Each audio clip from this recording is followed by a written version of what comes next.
બીજા મગ વાયા છે પણ એ પણ પલળી ગયા અને એને ફૂગ આવી ગઈ કારણ કે સતત 4 દિવસથી વરસાદ છે ને એટલે ફૂગ આવી ગઈ અને એ મગની શીંગો જે હોય ને એ પલળે એટલે ફૂટી જાય એટલે મગ બધા જમીનમાં પડી જાય. તો અત્યારે તમે રજીસ્ટર પણ કરાયું છે ને રજીસ્ટ્રેશન તો કરાયું છે. મગફળી અને મગનું બેનું એ રજીસ્ટ્રેશન તો કરાયેલું છે પણ કોઈ સરકાર તરફથી જવાબ નહીં. અને આ તો બેન બહુ બિરબલની ખીચડી જેવું છે કારણ કે આ તો ક્યારે સરકાર કોઈ આપણી ઉતાવળે ના ચાલે પણ સરકાર હજુ તો 1 નવેમ્બરથી કહે છે પણ અમે આ ખેડૂતના હાથમાં તો પૈસો જુઓ. બધા ટ્રેક્ટરવાળાને કોઈ દવાઓવાળાને કોઈ મજૂરીઓ અને એ બધા પૈસા તો રોકડા જ કાઢવા પડે. કશું કોઈ ઉધાર ચાલતું નહીં અત્યારે બરાબર.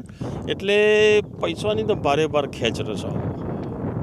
અચ્છા, તો આ તમારા ખેતરમાં આટલું નુકસાન થયું તો આખા ગામમાં બધાને આજ ગામમાં હા જેને આ પાક વાવ્યો છે મગફળી અને મગ ને કઈ કોને મગ તો ખેડી નાખ્યા કારણ કે બધું પલળી ગયું. જો આ પેલું આ રહ્યું એ ડોકી મેલ્યું છે એને કાઢવાનું છે પણ ડોકી મેલ્યું પણ એમાં હવા પહેરી જાય ને એટલે પછી એ હવા છોડે નહીં અને હવા ના છોડે એટલે થ્રેશર કાઢી ના શકે. એટલે પછી એ તો બધું બાજાના વટાવ જેને અમારા ગુજરાતીમાં કહેવાય છે એમાં કશું બહુ મળો નહીં. તો અત્યારે આ જે છે મગફળી એનું તમને શું મળશે જે બચેલી થોડીક છે એનું બી? હવે તો અમે તો બજારમાં લઈ જવાના બેન. આ તો હવે સરકાર તો કહે છે ના અમારે ના ચાલે ક્વોલિટી એની કહે છે તમારી ક્વોલિટીમાં નહીં તો પછી અમારે તો વેપારીને 1000-1100 રૂપિયા કે જે ભાવ ચાલતો હોય એટલે 1000 ના એ આપું બરાબર. અમારે તો વેચીને જે 25 રૂપિયા હાથમાં આવે એ લઈ લેવાના બેન. એટલે આમાં પૂરેપૂરું નુકસાન છે.